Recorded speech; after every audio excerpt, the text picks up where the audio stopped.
Cinema പ്രേമികൾ ഏറെ കാത്തിരിക്കുന്ന ചിത്രമാണ് മോഹൻലാൽ ജിത്തു ജോസഫ് കൂട്ടുകെട്ടിൽ റിലീസിനൊരുങ്ങുന്ന ചിത്രമായ നേര്. മോഹൻലാൽ വക്കീൽ വേഷത്തിലെത്തുന്ന ചിത്രത്തിൽ നായികയാവുന്നത് പ്രിയാമണിയാണ്. കോടതിയും വ്യവഹാരവും നിയമയുദ്ധവും ഒക്കെ തികച്ചും റിയലിസ്റ്റിക്കായി അവതരിപ്പിക്കുന്ന ഒരു ലീഗൽ ത്രില്ലർ ഡ്രാമയായിരിക്കും ഈ ചിത്രമെന്നാണ് ട്രെയിലർ നൽകുന്ന സൂചന.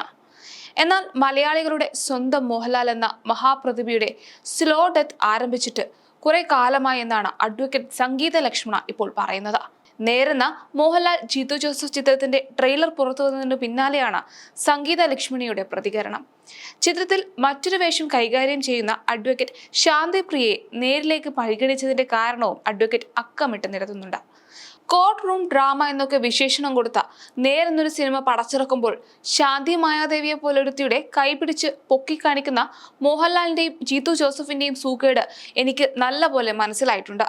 നിങ്ങൾക്ക് മനസ്സിലായിട്ടില്ലെങ്കിൽ അത് എന്റെ തകരാറല്ല എന്ന് പറഞ്ഞുകൊണ്ടാണ് മോഹൻലാലിനെതിരെയും നേരെന്ന സിനിമയ്ക്കെതിരെയും അഡ്വക്കേറ്റ് സംഗീത ലക്ഷ്മണ പോസ്റ്റിൽ പറയുന്നത്. അഭിഭാഷക വൃത്തിയിൽ ശാന്തി മായാദേവിയേക്കാൾ പ്രവൃത്തി പരിചയവും പ്രാഗൽഭ്യവുമുള്ള advocate T B. Mini, advocate Vimala Binu, advocate Asha Unnithan എന്നിവരെ എന്തുകൊണ്ട് സിനിമയിൽ എടുത്തില്ല എന്നാണ് അവർ ചോദിക്കുന്നത്. അതിന് കാരണവും അവർ തന്നെ അക്കമിട്ട് നിരത്തുന്നുണ്ട്.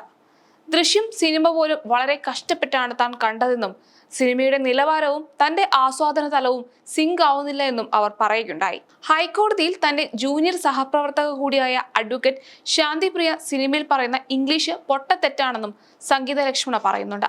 പോലീസ് ഇൻവെസ്റ്റിഗേഷൻ മാത്രമല്ല, കോർട്ട് പ്രൊസീജിയേഴ്സും പ്രൊസീഡിംഗ്സും മുഴുവനായി മോശപ്പെടുത്തിക്കൊണ്ടാണ് സിനിമയിൽ ചിത്രീകരിച്ചിരിക്കുന്നത്. മോഹൻലാലിനെ ഹീറോവൽക്കരിക്കാനായി മാത്രമാണത്. എന്റെ പണം എന്റെ സിനിമ, എന്നാൽ പിന്നെ പോലീസും കോടതിയും എന്റെ വഴിക്ക് എന്ന തരത്തിലാണ് സിനിമ പിടിച്ചിരിക്കുന്നതെന്നും അവർ പറയുന്നു. തൊലിവെളുപ്പും ചെറുപ്പത്തിന്റെ തിളപ്പവുമുള്ള ഒരു പെണ്ണ് ജൂനിയർ ആർട്ടിസ്റ്റ് ആയതുകൊണ്ടാണ് അഡ്വക്കേറ്റ് ശാന്തിപ്രിയയ്ക്ക് സിനിമയിൽ അവസരം ലഭിച്ചതെന്നും ശാന്തിയേക്കാൾ മിടുക്കരായ ജൂനിയർ അഭിഭാഷകർ ഇവിടെ ഹൈക്കോടതിയിലുണ്ടെന്നും അവർ പറയുന്നു. അഡ്വക്കേറ്റ് ശാന്തിപ്രിയ വനിതാ അഭിഭാഷകർക്ക് തന്നെ മാനഹാനി ഉണ്ടാക്കുന്ന പ്രകടനമാണ് കാഴ്ചവെച്ചതെന്നും അവർ പറയുകയുണ്ടായി. എന്നാൽ സംഗീത ലക്ഷ്മണിക്ക് അഡ്വക്കേറ്റ് ശാന്തിപ്രിയയോട് അസൂയാണെന്ന് മാത്രം പറയരുതെന്നും അവർ പറയുന്നുണ്ട്. ഒരു മനുഷ്യജന്മത്തിലേക്ക് മാത്രമല്ല, ഒരു അഭിഭാഷകയ്ക്ക് ആവശ്യമായ മാധ്യമ ശ്രദ്ധയും മാധ്യമ പരിലാളനവും പല വഴിക്കും ലഭിക്കാനുള്ള മഹാഭാഗ്യം തനിക്കുണ്ടായിട്ടുണ്ടെന്നും ഭർത്താവില്ല എന്നത് ഒരവസരത്തിലും ഒരു വനിതാ അഭിഭാഷകയ്ക്ക് പോരായ്മയല്ല എന്നത് തന്റെ ജീവിതം കൊണ്ട് താൻ തെളിയിച്ചതാണെന്നും സംഗീത ലക്ഷ്മണ പറയുന്നു. തന്റെ നല്ല പ്രായത്തിൽ തന്നെ മോഹൻലാലിനെ അടുത്ത് കിട്ടിയിട്ടുണ്ടെന്നും എന്നാൽ സിനിമയിൽ റോഡ് തേടി പോയിട്ടില്ല, വന്നിട്ടുമില്ല എന്നാണ് അവർ കുറിപ്പിൽ പറയുന്നത്. മോഹൻലാലുമായി അതിൽ കുറഞ്ഞതിനോ കൂടുതലിനോ സംഗീത ലക്ഷ്മണ പോയിട്ടുണ്ടെങ്കിൽ അത് സംഗീത ലക്ഷ്മണ ആവശ്യപ്പെട്ടതുകൊണ്ടും മോഹൻലാൽ ആഗ്രഹിച്ചതുകൊണ്ടുമാവും എന്നും അവർ കൂടെ പറയുന്നുണ്ട്. മോഹൻലാലും മോഹൻലാലിന്റെ സൈബർ ഗുണ്ടകളും ജിത്തു ജോസഫും ശാന്തിപ്രിയയും കൂടുതൽ തന്നെ കൊണ്ട് പറയിപ്പിക്കരുതെന്നും പോസ്റ്റിൽ പറയുന്നു. ഫേസ്ബുക്കിൽ തന്റേതായ അഭിപ്രായങ്ങൾ ഒരു മടിയുമില്ലാതെ തുറന്നടിക്കുന്ന വ്യക്തിത്വമാണ് അഡ്വക്കേറ്റ് സംഗീത ലക്ഷ്മണിയുടേത്.